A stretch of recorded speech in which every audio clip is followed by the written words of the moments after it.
Sometimes the most dangerous thing in a room isn't the man staring at you. It's the man staring back at him. The violin music floated through the ballroom like smoke while crystal chandeliers painted gold across the marble floors of the Grand Astoria Hotel. Everyone here looked polished, untouchable.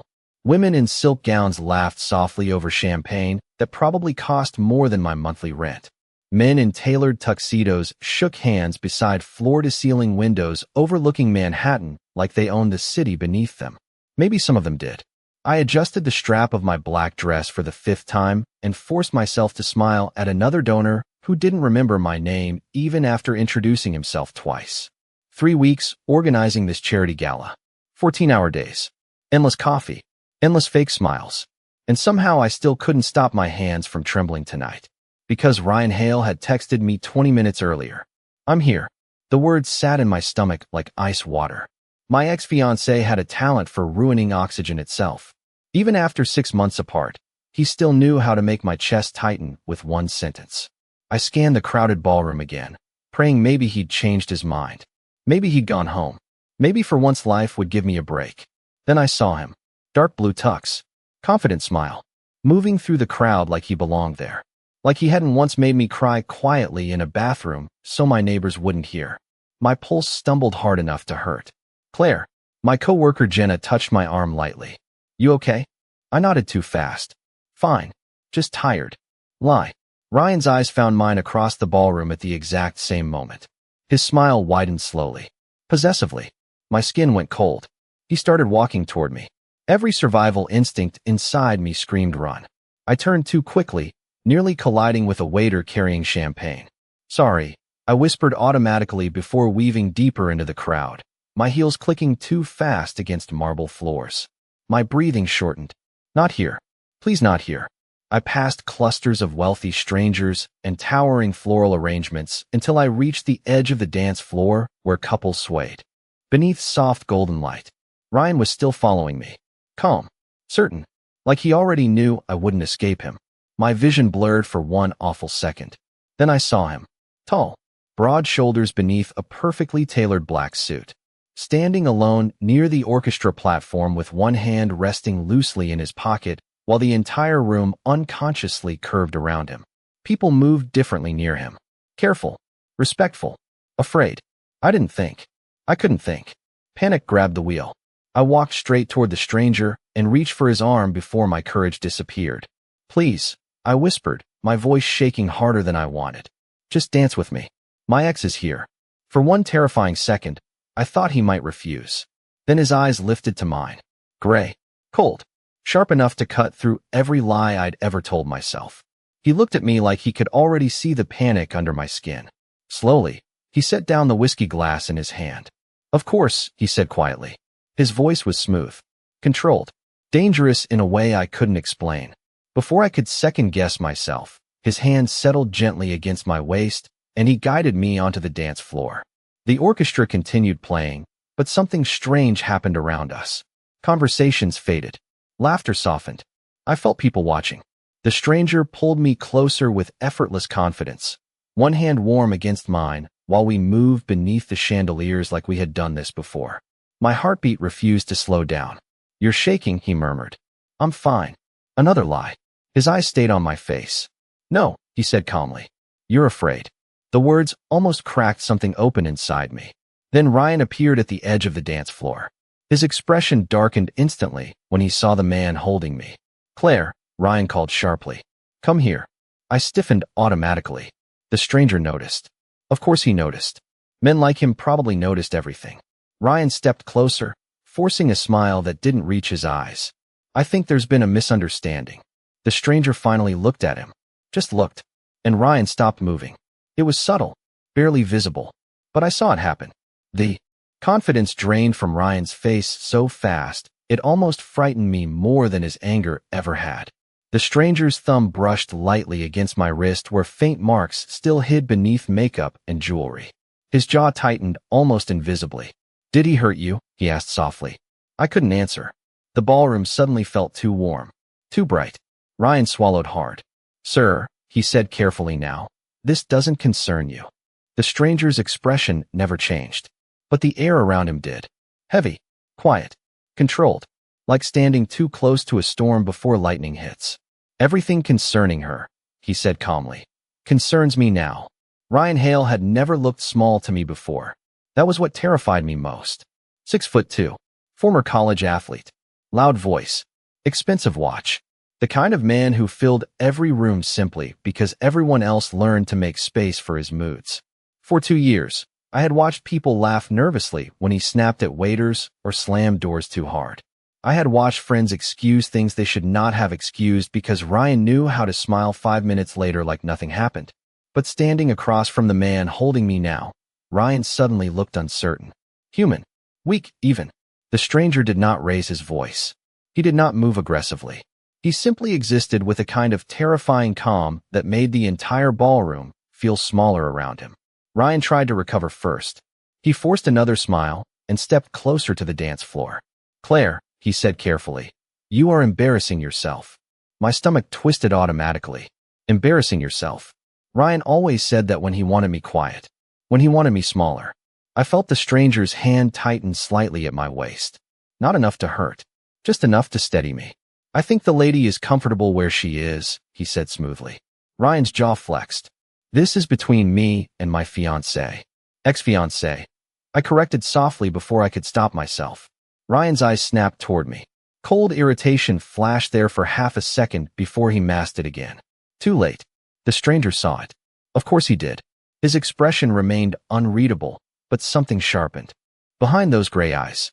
Claire, Ryan said through a tight smile. You left without letting me explain. I almost laughed at the absurdity of that sentence. Left. As if months of manipulation could be summarized by one neat little word. Around us, couples continued dancing, but I could feel people watching without looking directly at us. The wealthy always mastered that skill.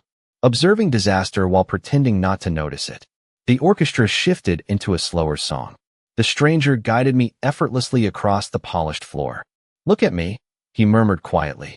I realized I had been staring at Ryan again, waiting for him to explode, waiting for the version of him that always came eventually. I lifted my eyes toward the stranger instead. Up close, he looked even more dangerous somehow. Dark hair brushed neatly back from his forehead. Sharp cheekbones. A faint scar near his left temple that disappeared beneath the ballroom lights. But his eyes were what unsettled me most. Calm. Controlled. Like a man who had already survived things worse than fear. You do not have to be afraid of him tonight, he said softly. Something inside my chest pulled painfully at those words. Because he said them like a promise. Not an opinion. Ryan stepped closer again. Sir, with all due respect, you do not understand the situation. The stranger finally looked at him fully. Then explain it. Ryan hesitated. Just for a second. But it was enough. Enough to tell me he recognized this man. Enough to tell me this was no ordinary wealthy guest at a charity gala. My pulse quickened. Ryan cleared his throat. Claire has been under stress recently. She tends to overreact emotionally. There it was. The careful rewriting of reality. The polished version he showed everyone else. I felt heat rise behind my eyes. Humiliation mixing with anger. Before I could speak, the stranger's voice cut cleanly through the tension. Interesting. Ryan blinked. Excuse me. You call her emotional, the stranger said evenly. But she has shown more composure in the last 5 minutes than most men in this room. Silence. Heavy and immediate. Ryan's face tightened. My breath caught unexpectedly. Nobody had ever defended me like that before. Not publicly. Not calmly.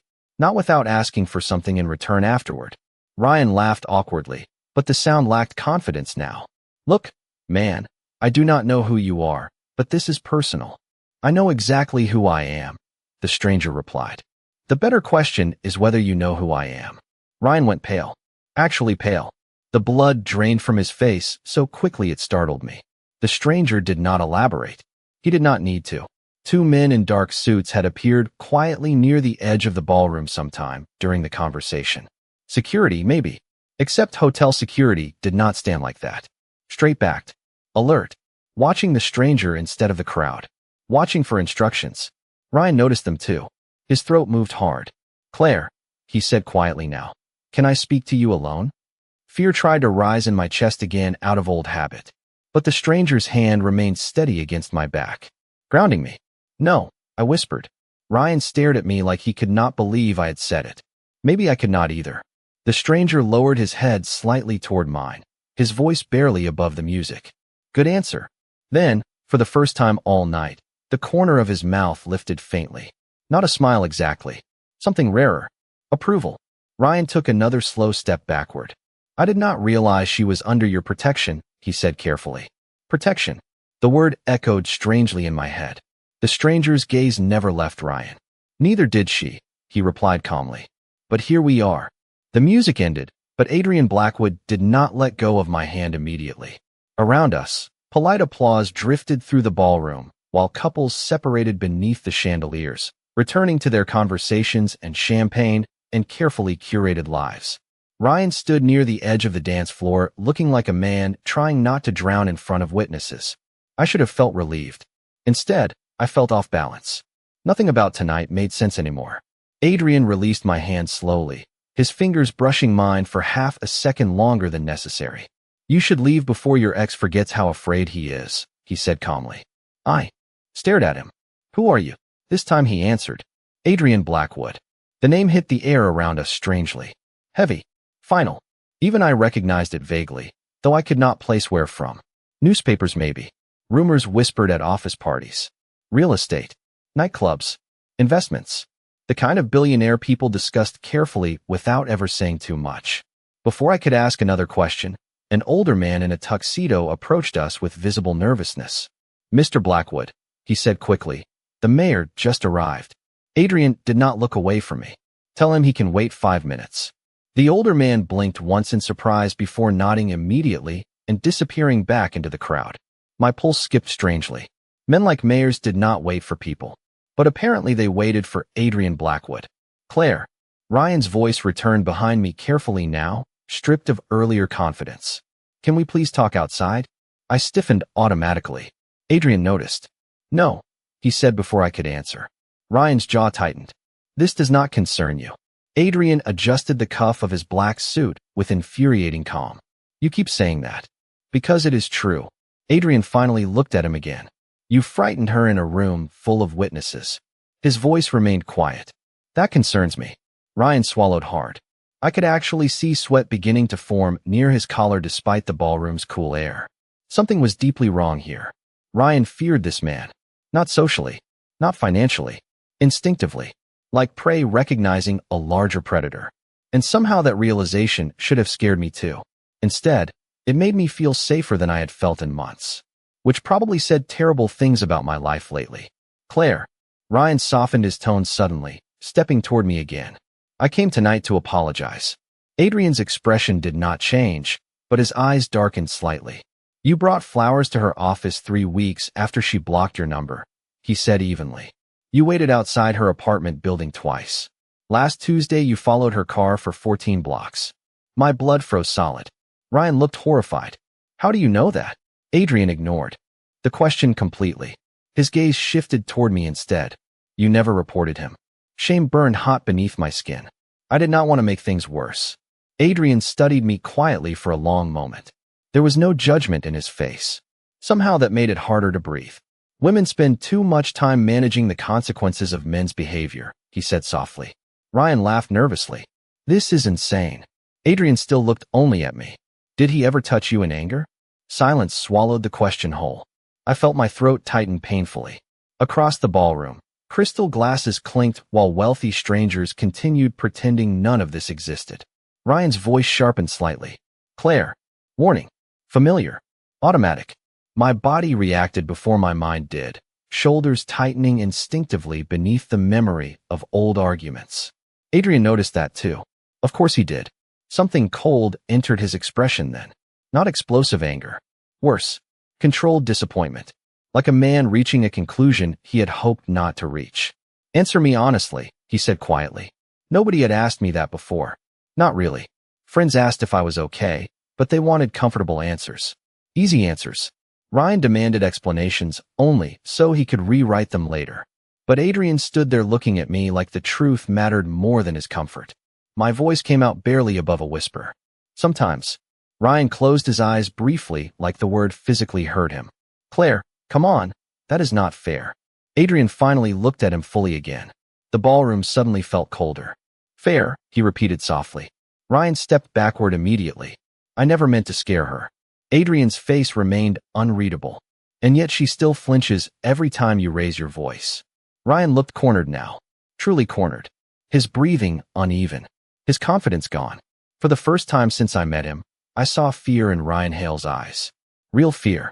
Adrian reached into his suit jacket slowly, and Ryan visibly tensed. But Adrian only removed a simple black business card and handed it to me. Heavy cardstock. Elegant silver lettering. Adrian Blackwood. No company name. No title. Just a phone number. Beneath his name. If he contacts you again, Adrian said calmly, you call me. My fingers trembled slightly as I accepted the card. Ryan stared at it like it was a death sentence. You cannot be serious, he muttered. Adrian's gaze never left mine. I am always serious, Claire. Then, before I could respond, one of the men in dark suits approached quietly from behind him. Sir, he murmured carefully, we may have a situation downstairs. Adrian's expression sharpened instantly. Dangerous. Focused. The entire atmosphere around him changed in one heartbeat. He looked toward the ballroom entrance briefly before returning his attention to me one last time. Stay inside tonight, he said softly. And do not leave alone. Something in his tone made fear curl low in my stomach again. Not fear of him. Fear for what might happen after he walked away. Adrian disappeared into the crowd as smoothly as smoke, surrounded instantly by men in dark suits speaking into discreet earpieces. One moment, he stood in front of me. The next, the ballroom seemed to swallow him whole. But the atmosphere he left behind remained. Heavy. Electric. Like the air after lightning strikes too close. I stared down at the black card still resting in my hand. Adrian Blackwood. The silver lettering caught the chandelier light sharply enough to hurt my eyes. Claire. Ryan stepped closer the second Adrian walked away. My body tensed automatically. Do not, I said quietly before he could touch me. The words surprised both of us. Ryan froze.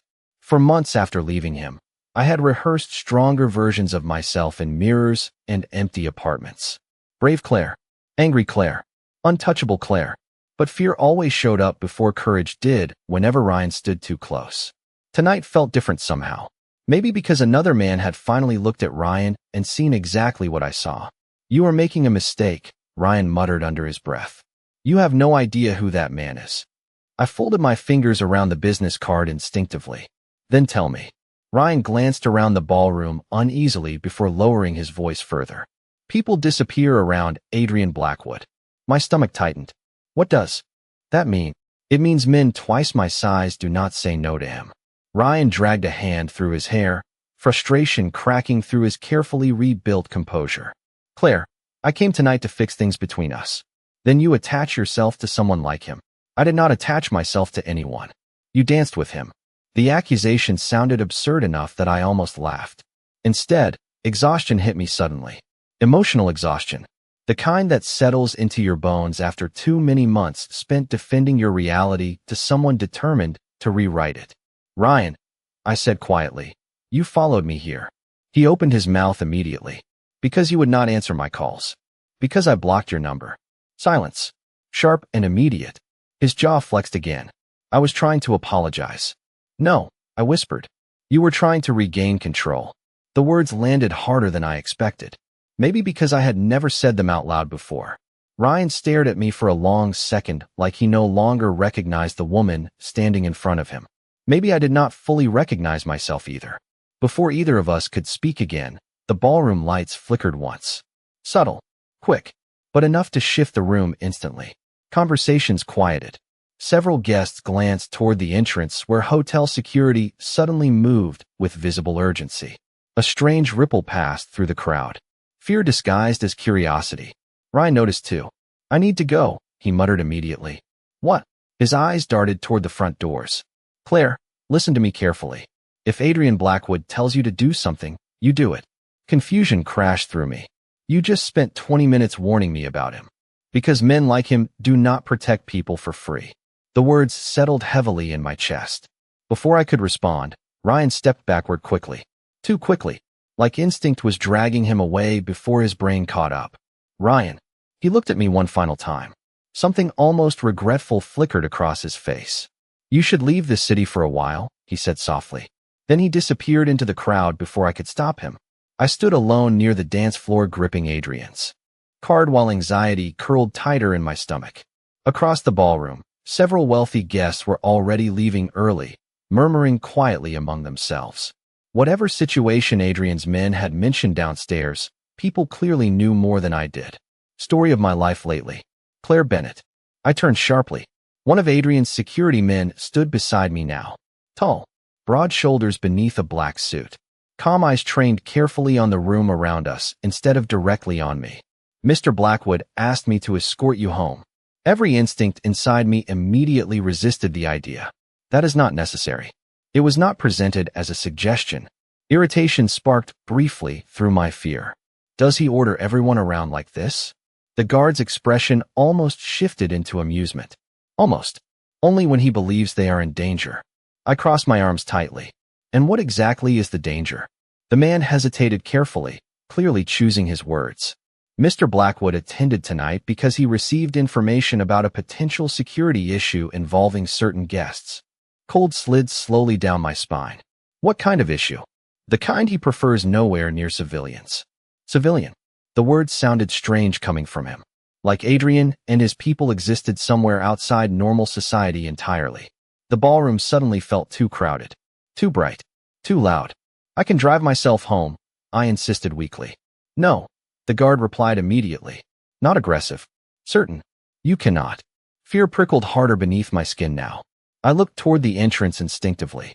Rain lashed against the towering hotel windows, turning Manhattan into a blur of silver lights and storm clouds outside.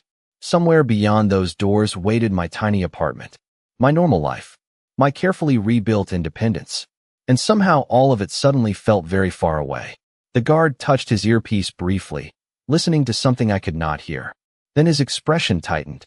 Miss Bennett, he said quietly, we need to leave. Right now. The elevator ride down from the ballroom felt too quiet. Too fast. Rain battered the glass walls of the Grand Astoria in violent silver streaks, while Manhattan blurred beneath us like a city sinking underwater. Adrian's security guard stood beside me without speaking, one hand lightly touching the wire near his ear every few seconds as though listening to conversations happening somewhere beyond the walls. I hugged my arms tighter around myself. You still have not told me your name, I said finally. Lucas. Lucas what? His mouth twitched slightly. Just Lucas. Of course. Men like Adrian Blackwood probably traveled with bodyguards mysterious enough to belong in spy movies. The elevator doors opened into the private underground garage beneath the hotel. Instantly, cold air wrapped around me carrying the scent of rain, concrete, and expensive engines. Black SUVs lined the garage in perfect rows beneath fluorescent lights. Men in dark suits moved quickly between vehicles, speaking in low voices that echoed faintly through the cavernous space. Nobody looked relaxed. Fear curled tighter in my stomach. What happened upstairs? I asked quietly while Lucas guided me toward one of the waiting vehicles. There was concern about a possible breach in security. That sounds intentionally vague. It is.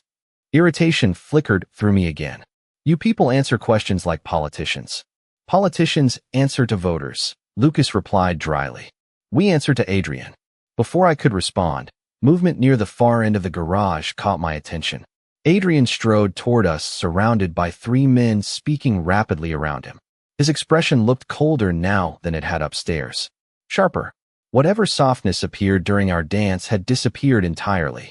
He loosened the cuff of his black suit jacket as he walked, rainwater still clinging faintly to his dark hair like he had stepped briefly into the storm outside.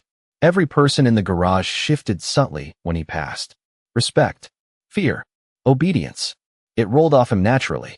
Adrian's eyes landed on me immediately. You should have left 5 minutes ago. I was waiting for your mysterious security team to stop speaking in riddles. To my surprise, the corner of his mouth moved slightly. Barely there. But real. Fair criticism. He stopped directly in front of me, close enough that I caught the scent of rain and expensive cologne again. Warm cedarwood mixed with something darker underneath. Are you hurt? The question startled me. No. Adrian studied my face for one long second anyway, like he did not entirely trust the answer. Good. One of the men beside him stepped closer. Sir, the east entrance is secure now. Adrian nodded once without looking away from me. Any sign of Petrov's people? The man hesitated briefly after noticing me standing there. Adrian noticed too. You can speak freely. The man lowered his voice anyway. No confirmed sightings yet. Petrov. The name meant nothing to me, but tension visibly tightened across the garage around it. Adrian finally looked toward his men. Double the security detail tonight. Already done. He nodded once more before his attention returned entirely to me again. You are coming with me. The statement hit me wrong immediately. Too familiar. Too controlling. My spine stiffened automatically. No, Adrian blinked slowly. No.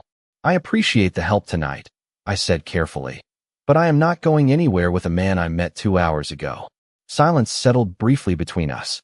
Lucas looked very interested in suddenly checking the garage ceiling. Adrian remained perfectly still. Then something unexpected happened. He nodded. Reasonable.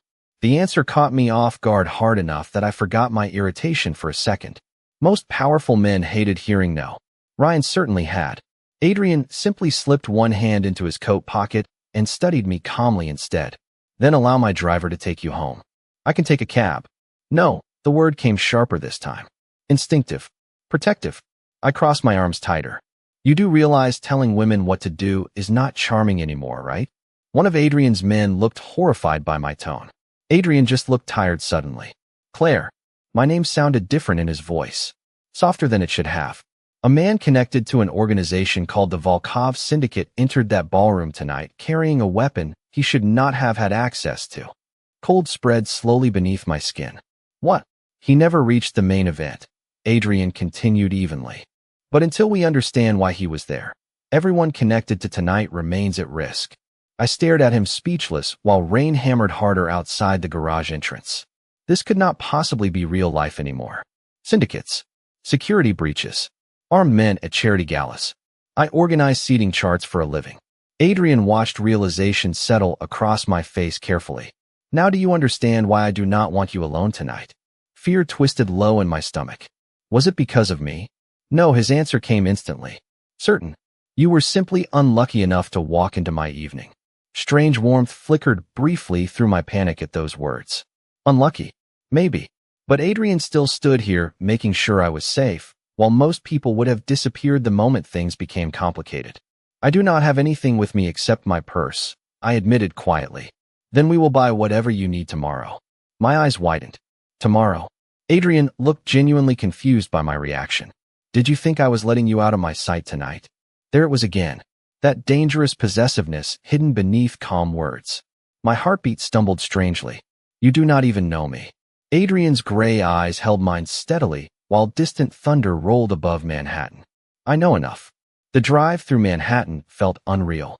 Rain streaked across the tinted windows of Adrian's SUV while the city lights blurred gold and white beyond the glass. Nobody spoke for the first 10 minutes. Lucas sat in the front passenger seat speaking quietly into his earpiece, while another black SUV followed closely behind us through midnight traffic. Protection detail. The phrase still sounded absurd in my head. I sat beside Adrian in the back seat, trying very hard not to notice how much space he occupied simply by existing. Even sitting still, he carried the same controlled intensity that made entire rooms shift around him. His black suit jacket rested folded beside him now, sleeves rolled once at the wrists, revealing strong forearms marked faintly with pale scars that disappeared beneath expensive watch bands and shadow. I looked away quickly before he noticed me staring. You are thinking. Too loudly. His voice broke through the silence smoothly. Heat rushed into my face. I did not realize thinking made noise. Adrian's attention remained on the rain outside. Yours does. I should have felt intimidated. Instead, exhaustion loosened something reckless in me. This is insane. Probably.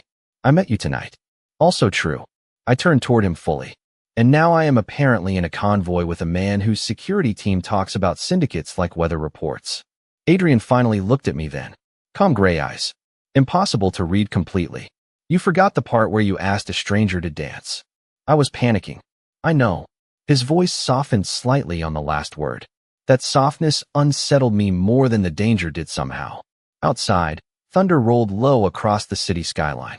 Adrian glanced briefly toward Lucas in the front seat. Any update? Nothing confirmed yet. Lucas paused, but we intercepted communications mentioning the gala. A muscle tightened subtly along Adrian's jaw. From who? Volkov affiliates. Silence filled the SUV again instantly. Even I could feel the tension shift. Adrian leaned back slowly against the leather seat, expression sharpening into something colder, more distant, like he had stepped mentally into another world entirely. Do they know about Claire? My pulse stumbled hearing my name spoken so calmly beside words like intercepted communications. Lucas hesitated. Unknown. Adrian nodded once. Then we assume yes. Fear prickled low beneath my skin again. Adrian. His gaze moved toward me immediately. You keep saying I am in danger, but nobody is actually explaining why. He studied me quietly for a moment before answering. Because certain organizations dislike unpredictability. And I am unpredictable. Tonight you became connected to me publicly. His voice remained level. That creates a tension. I stared at him in disbelief. Because I danced with you? Because people saw me care whether you were afraid. The honesty in that sentence hit harder than it should have. Adrian looked back toward the rain before continuing quietly. Men in my position are expected to treat attachment as weakness. And do you? For the first time since meeting him, Adrian looked genuinely caught off guard by a question. It lasted less than a second, but I saw it. I treat trust carefully, he answered finally. Something about that response felt painfully personal. Before I could ask more, the SUV slowed smoothly beneath the awning of an enormous building overlooking Central Park. My breath caught instantly. Floor-to-ceiling glass windows towered above polished black stone, while private security guarded the entrance discreetly beneath the rain. This was not an apartment building. It looked like the kind of place billionaires bought entire floors inside. Adrian stepped out first, rain immediately catching in his dark hair again, while another guard hurried forward, holding an umbrella over us both. This is where you live? I asked quietly while staring upward. One of the places. Of course it was. Inside, everything felt impossibly elegant. Marble floors, soft amber lighting, fresh white orchids arranged beside modern art that probably cost more than my student loans. The lobby alone looked larger than my entire apartment building in Brooklyn. I suddenly became painfully aware that my black dress was borrowed from Jenna, and my heels were killing my feet. Adrian noticed me hesitate near the elevator. What is wrong? Nothing. Lie. Again. He waited silently. I sighed softly. I do not belong here. Adrian's expression changed almost imperceptibly. Not irritation. Something quieter. Claire. He stepped slightly closer. The people who belong in rooms like this are usually the reason rooms like this feel empty. My chest tightened unexpectedly. Nobody had ever spoken to me the way Adrian did. Like my worth existed independently from money or status or usefulness. The private elevator opened directly into a penthouse, so beautiful it almost hurt to look at. Manhattan glittered beyond massive glass walls while rain painted silver patterns across the skyline. Somewhere downstairs the city kept moving normally while my entire life tilted sideways hour by hour. Adrian loosened the top button of his dress shirt as he walked deeper into the apartment, suddenly looking more exhausted. Then dangerous for the first time all night. You can take the guest room, he said quietly. Clothes will be delivered in the morning. I stood frozen near the entrance. You already planned all of this? I plan everything. There was no arrogance in the statement. Just truth. Adrian poured himself a glass of water from the kitchen without offering alcohol or trying to impress me. Somehow that simple detail mattered more than it should have. Most powerful men like displays. Adrian seemed beyond needing them. He glanced toward me again after a long silence. You are still afraid. I wrapped my arms tighter around myself. I do not know what I am. Adrian crossed the room slowly until only a few feet separated us. Close enough that I could see faint exhaustion beneath his eyes now. Then let me make one thing simple for tonight. His voice lowered gently. Nobody is going to hurt you here. And for the first time in longer than I wanted to admit, I believed someone when they said it. I woke up disoriented beneath sheets softer than anything I had ever owned. For one slow second, I forgot where I was. Then Manhattan appeared beyond the towering glass windows, washed silver beneath morning rain, and memory crashed back all at once. The gala. Ryan. Adrian. The convoy. My pulse quickened instantly. I pushed myself upright too fast and nearly tangled in the oversized blankets.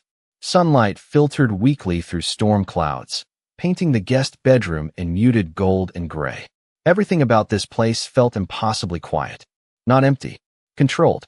Like even silence answered to Adrian Blackwood. A soft knock sounded at the door before it opened slightly. Miss Bennett. A woman stepped inside carrying garment bags and a tray of coffee. She looked maybe 50, elegant in a navy dress with silver hair pinned neatly at her neck. Good morning. I am Evelyn. I blinked at her. You work here? For Mr. Blackwood, yes. She set the tray gently on a nearby table. Fresh coffee. Fruit. Warm pastries that smelled expensive somehow. He asked me to make sure you had breakfast. Something strange twisted in my chest hearing that. Nobody had taken care of me quietly in a very long time. Thank you, I murmured. Evelyn's eyes softened slightly. You look frightened. Honest observation. Not judgment. I wrapped the blanket tighter around myself instinctively. Last night was a lot. Yes, she agreed calmly. Mr. Blackwood tends to change the direction of people's lives rather suddenly. I almost laughed despite myself. That might be the most accurate sentence anyone has said to me this week. Evelyn smiled faintly before gesturing toward the garment bags hanging nearby. Clothes in your size arrived an hour ago. Of course they did. Adrian planned everything. I waited until Evelyn left before forcing myself out of bed and crossing toward the windows. The penthouse overlooked Central Park, rain drifting softly over trees and traffic nearly 60 stories below. Up here the city looked peaceful, distant, like another world entirely. My phone sat charging beside the bed. 23 missed calls. 12 from Jenna. 8 from unknown numbers. 3 from Ryan. Anxiety tightened immediately beneath my ribs. I opened Jenna's messages first. Claire, where are you? Ryan showed up asking questions after you disappeared. Call me now. Another followed 20 minutes later. People at the gala are saying you left with Adrian Blackwood. Please tell me that is not true. Too late. My thumb hovered uncertainly over Ryan's messages. Eventually, curiosity won. I am trying to protect you. You do not understand what you are involved in. Last message. Stay away from Blackwood. Fear prickled beneath my skin again. A soft voice behind me interrupted my thoughts. You should listen to your instincts, not your ex. I turned sharply. Adrian stood near the bedroom doorway wearing dark gray slacks and a black sweater instead of last night's suit. Somehow he looked even more dangerous dressed casually. Less polished. More real. Rain-dark hair brushed slightly across his forehead, while a cup of coffee rested loosely in one hand. He looked like he had already been awake for hours. You knock very quietly, I muttered. Adrian glanced toward the open door. It was already open. Fair point. He studied my expression carefully. Ryan contacted you. Not a question. How do? You always know everything. I pay attention. He stepped farther into the room slowly. What did he say? I hesitated. Adrian waited patiently without pushing. Finally, I handed him the phone. His gray eyes moved across the messages once before handing it back calmly. Predictable. You do not seem worried. I am not worried about Ryan. The way he said it chilled me slightly. Not cruel. Certain. I crossed my arms tightly. Then who are you worried about? Adrian looked toward the rain outside for a long second before answering. Men who hide behind other men. I frowned slightly. That sounds dramatic. My life is dramatic, Claire. The honesty in his voice startled me again. No arrogance. No performance. Just fact. I looked down at the expensive clothes hanging nearby. Cream cashmere sweater. Dark jeans. Designer labels I only recognized from magazines at grocery store checkout lines. You really bought all this for me? Adrian followed my gaze. You needed clothes. Normal people usually ask first. His eyes returned to mine steadily. Nothing about last night was normal. Silence stretched briefly between us. Then Adrian surprised me again. If this is too much, I will have a driver take you home after breakfast. I blinked at him. Just like that. I said I would protect you, not imprison you. Heat rose unexpectedly into my face. Shame followed immediately afterward because part of me had expected exactly that. Men with power usually wanted control eventually. Adrian seemed to read the thought directly off my face. Ryan taught you to mistake possession for affection. The words landed softly but hit hard enough to steal my breath. Adrian stepped closer slowly, stopping a respectful distance away. I do not want obedience from you, Claire. His voice lowered gently. I want you safe enough to choose freely. Something inside my chest cracked quietly at those words. Nobody had ever offered me freedom as carefully as Adrian Blackwood did. A sharp buzz interrupted the moment. Adrian pulled a phone from his pocket, glanced at the screen, and the warmth disappeared from his expression instantly. Cold focus replaced it in one heartbeat. "What happened?" he asked sharply into the phone. Silence while he listened. Then his jaw tightened hard enough for me to notice from across the room. "How long ago?" Another pause. Adrian's gaze lifted slowly toward me. Dangerous calm settled across his face again. "Do not let him leave the city," he said quietly before ending the call. My stomach dropped instantly. "What happened?" Adrian slipped the phone back into his pocket without looking away from me. "Ryan Hale met with a Volkov associate less than 2 hours after leaving the gala." The room suddenly felt much colder. Adrian's voice lowered further. "And now I need to know whether your ex-boyfriend dragged you into something far worse than fear." For a moment, I could not breathe. Rain tapped softly against the towering windows while Adrian's words settled through the room like falling glass. Ryan. Volkov associates. Dangerous men meeting in secret while I slept inside a billionaire's penthouse, pretending my life still made sense. "No," I whispered automatically. "Ryan is many things, but he is not involved with criminals." Adrian watched me carefully. "You sound like you are trying to convince yourself." Heat rose into my face because part of me knew he was right. Ryan had always hidden things. Financial problems. Sudden disappearances. Strange late-night calls he brushed away with easy smiles and irritation whenever I asked questions. I used to tell myself every relationship had shadows. Now I wondered how blind love had made me. Adrian crossed slowly toward the windows overlooking the rain-soaked skyline, one hand resting inside his pocket while tension radiated quietly from him. 3 months ago, he said evenly, the Volkov syndicate began moving operations into New York through legitimate businesses. I stared at him. What kind of operations? Adrian's reflection in the glass looked colder somehow. More dangerous. The kind that destroys people quietly. Silence followed. Heavy. I hugged my arms tighter around myself. And Ryan. Adrian turned back toward me. Ryan Hale works in commercial real estate. Yes.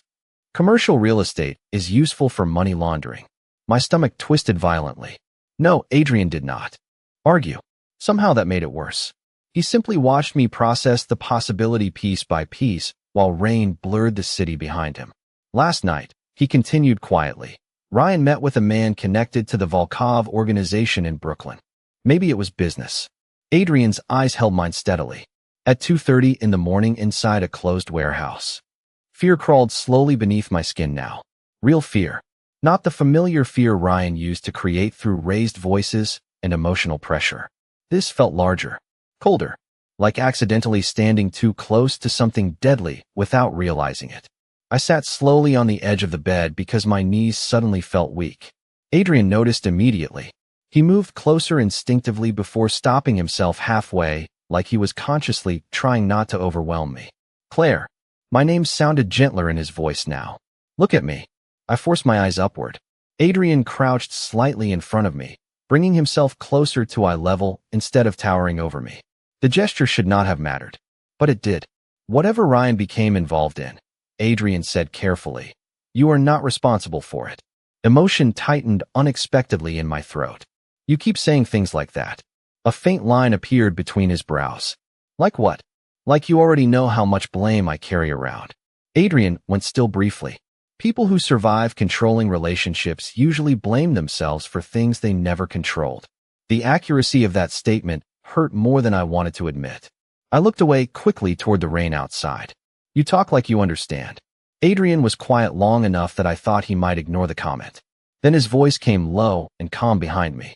My mother stayed with a dangerous man too long because she believed fear was loyalty. I turned back toward him immediately. Adrian rarely offered personal information. Every detail about him felt guarded behind steel walls and tailored suits. But right now something softer moved beneath his composure. Your father? Adrian nodded once. He taught me very early that power without restraint becomes cruelty. His gaze shifted briefly toward the skyline. I promised myself I would never become him. The honesty in his voice struck something painfully human inside me.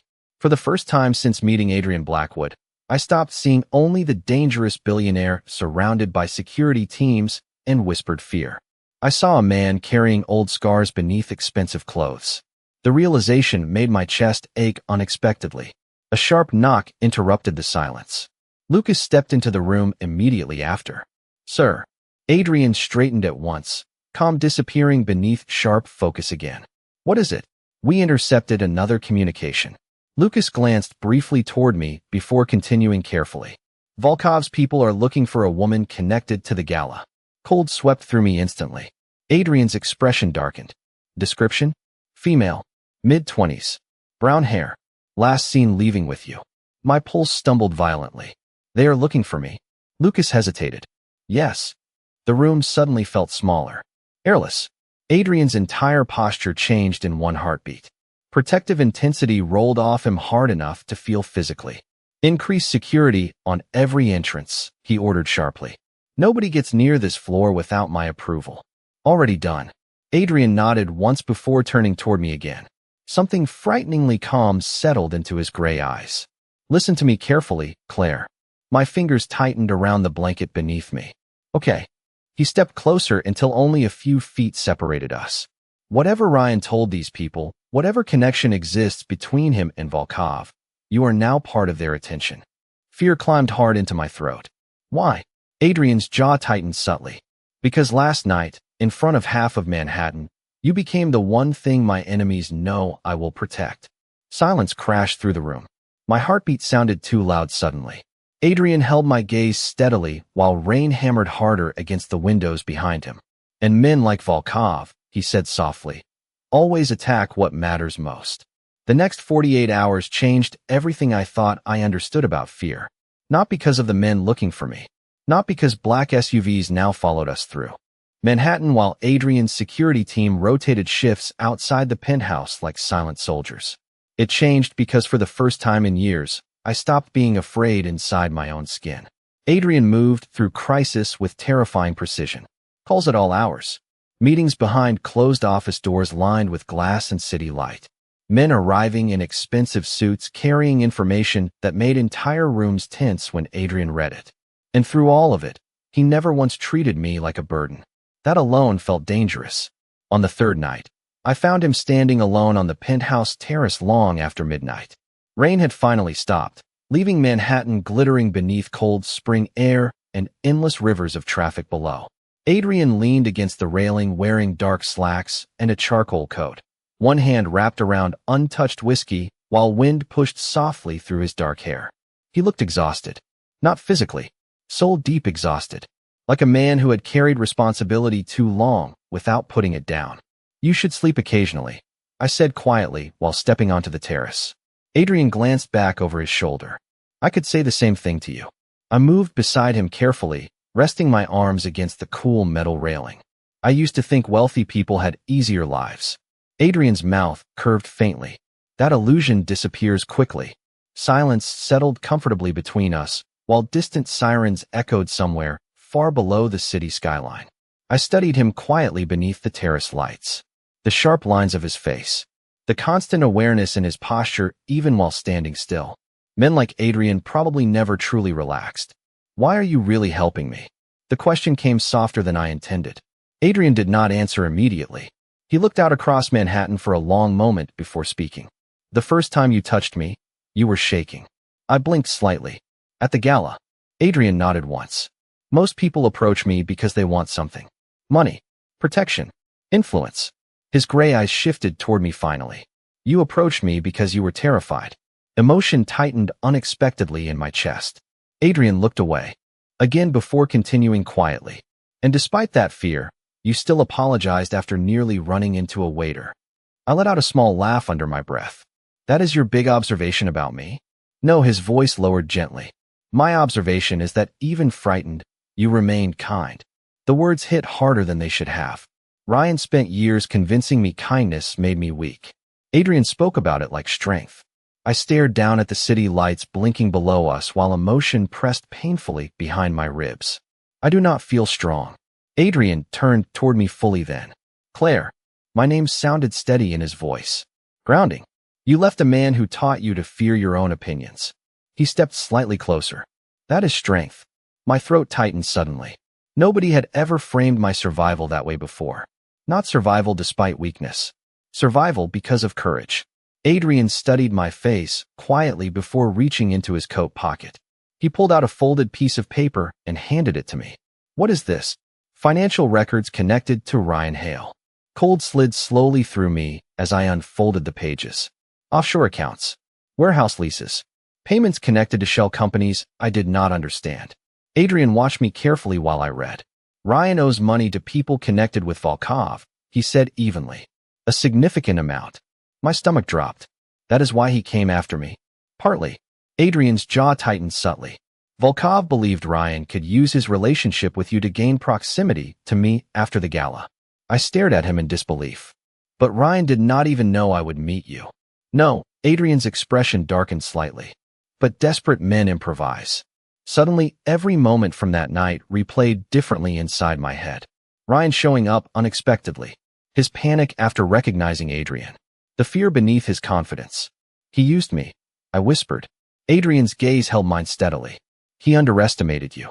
Emotion cracked painfully through my chest. Not because I still loved Ryan. That feeling had died slowly months ago.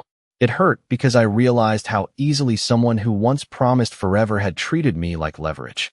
Adrian must have seen the realization break across my face because his voice softened immediately. Claire. I looked up at him. You are not responsible for another person's choices. There he was again, pulling blame off my shoulders piece by piece like he could not stand seeing me carry it anymore. Before I could answer, Adrian's phone buzzed sharply in his pocket. He glanced at the screen, expression instantly sharpening. What happened? He asked calmly into the phone. Silence while he listened. Then his gray eyes lifted slowly toward me. When? Another pause. Adrian's jaw tightened once. Understood. He ended the call and slipped the phone away carefully. Fear returned immediately beneath my skin. Adrian. He looked at me steadily beneath the terrace lights. Ryan Hale just attempted to leave New York using a private charter connected to Volkov. My pulse stumbled. Did he get away? Adrian stepped closer slowly until only inches separated us now. Close enough that his voice dropped almost to a whisper against the night air. No, the city wind moved softly around us while his eyes held mine with frightening intensity. And neither will the men who thought they could use you to reach me. For one suspended heartbeat, the dangerous billionaire disappeared entirely. Standing in front of me was simply a man looking at me like losing me would destroy something important inside him. Adrian's hand lifted carefully, brushing one loose strand of hair away from my face with impossible gentleness. You asked me for one dance, Claire. His voice softened further. You had no idea you were walking into a war. My breath caught.